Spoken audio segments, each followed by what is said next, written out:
And our last presentation, which we reversed roles, was Tom Sanzillo. Well, you all stayed, so I guess that's a good sign. I used to be Pete and his job, and so here's what I'd like for you to understand.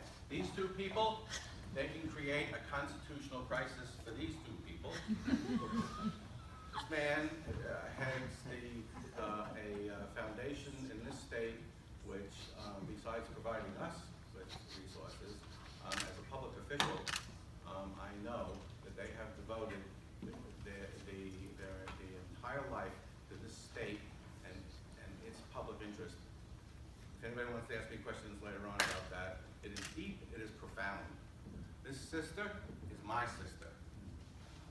Yesterday, we filed a testimony in Puerto Rico about the oil companies and the natural gas industry stifling the increase of solar energy and job production for the working people in Puerto Rico, and we are also involved in Kosovo and other poor places in the world, and that's what we do.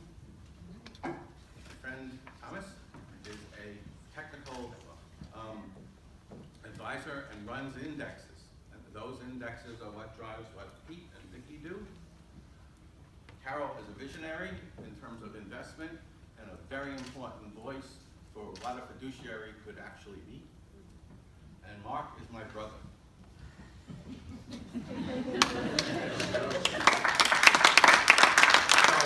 So here's what we did. Yesterday we released the report on ExxonMobil, and we basically said, forget about your climate change discussion. They are shrinking as a company. They produce for Pete and for Vicki far less revenue than they did 20 years ago when I was involved with the funds. They will continue to produce less revenue for the institutional investors like Stephen and others around the world for the foreseeable future. They ain't that important anymore. Let's get that clear. And that's true for all the other oil interests. It was $300 billion that they produced over the last 10 years for investors. That's $30 billion a year. They're going to produce half that this year. That's how you pay a bill for a retirement fund.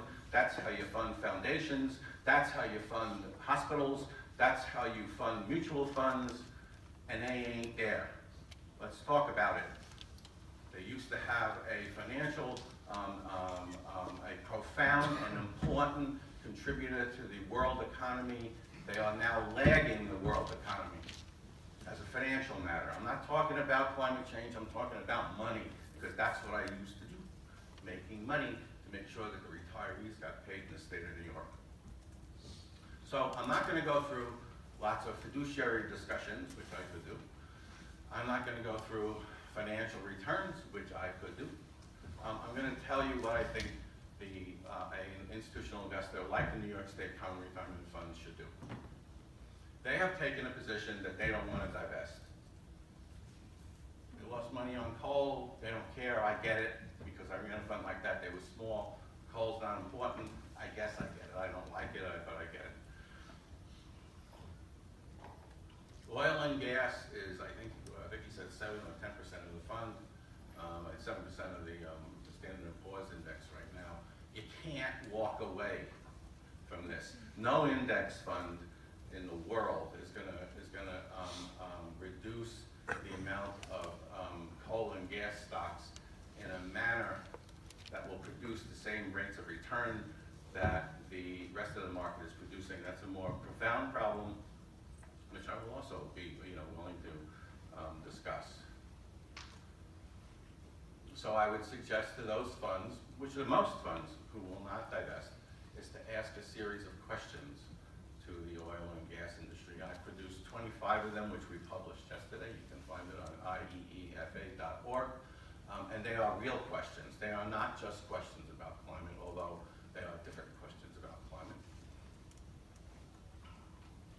And this time, because as somebody who was involved in engaging with oil companies since the early 1990s, And I understand what go to hell means. And that's what the oil companies, gas companies, and the coal companies have told institutional investors for more than 2 decades. They've told them, go to hell, every time they've asked them about this. So I get it.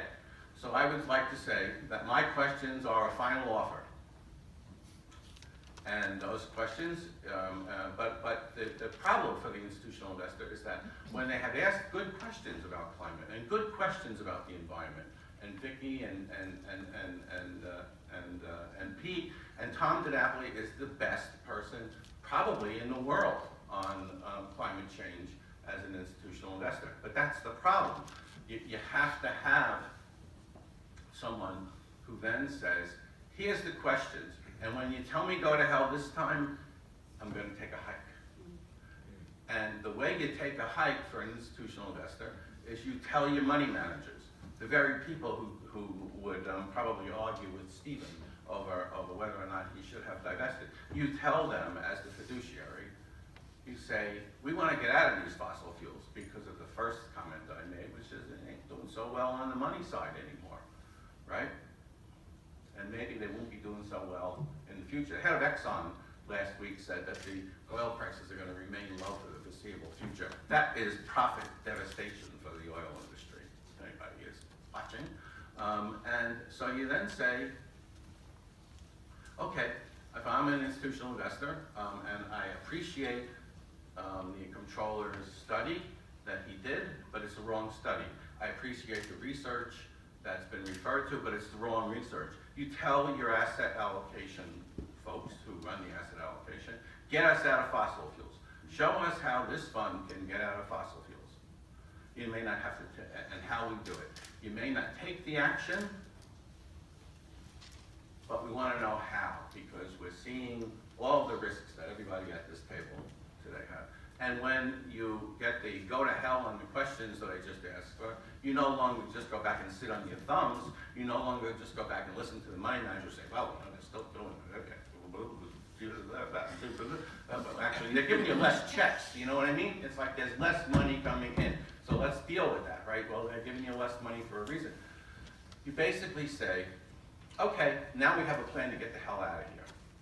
Right? And the leverage is that the New York State Common Retirement Fund and other funds can basically then ask the Mercks and all of the other funds who give us the investment advice, JP Morgan and Goldman Sachs, tell us how to create a portfolio that no longer has any fossil fuels in it.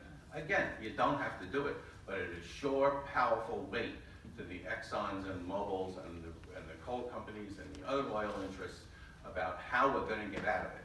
Because if you don't have a plan, all you're doing with the engagement policies that Pete and Vicki and Tom and DiNapoli and others are trying to do with good faith is basically, they already know it, the corporations, but you're just going to go back and say, well, if we tell them to go to hell, they're just going to stay with us anyway.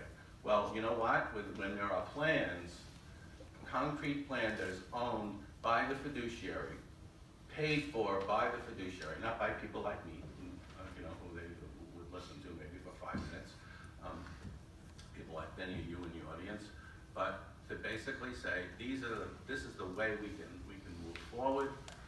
This is the fiduciarily sound method by which we can get out of fossil fuels, and this is the last time you'll ever tell us go to hell.